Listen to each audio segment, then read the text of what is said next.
Santa Claus öýe gizlin girip çagalara sowgat paýlayan, elfleri bilen çagalara sowgat taýýarlayan adam. Santa Claus'un täze ýyl gijelerini gowy häsiýetli çagalara sowgat paýlaýandygyny inanylýar.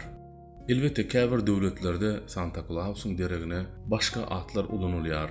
Aýaz baba, Det Moroz we şoňa meňzeşler. Santa Claus'un asyl kimdigi barada dürli garaýşlar bar. Şol garaýşlardan biri de bolsa Aya Nikola'dan, Mukaddes Nikola gelip çykýandygy beýan edilýär.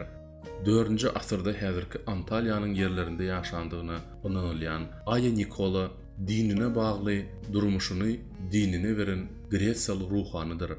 Ol şeýle bir inançly we sada welin hristiýanlykdaky bu keramet derejesine ýetipdi. Onu has hem keramatlaşdyran zat ol gizlin sowgat paýlamagy halaýardy. Ine şol sebäpli hem ol mukaddesleşdirildi. Garynlak, ak sakkally, gyzyl eşikli, dürli keyikleri bolan Santa Claus bolsa, bu häzirki zaman firmalarynyň öz zatlaryny satmak üçin tapan zatlarydyr.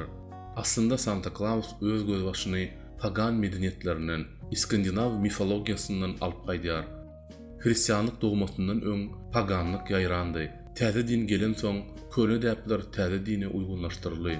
Onuň sowgat paýlamak endigi hem İskandinaw mifologiýasyndaky taňry Odin'in edýän işidir. Meni gyzyklandyran zat Ayazawanyň nirede nähil ýaşap geçip, bu günler etýän işlerinden beter türkmeniň taryhyndaky Gorkut ata, Hydyr ata, Jygalybek, Oguzhan we başga da yüzlerce gyzykly şahslarymyz bar.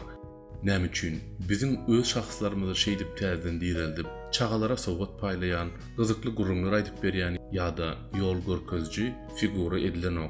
Onsuzam her bir toyun we merekaniň bezegi bolup oturanlar aksakkal ýaşullar. Öz aksakkallarymyz bilen daşary ýurtlaryň aksakkalaryny ýarışdyryp görerdik iň azyndan. Bize şu zatlar hakynda kommentariýada öz pikirlerinizi ýazyň. Täze ýylyňyz gutly bolsun.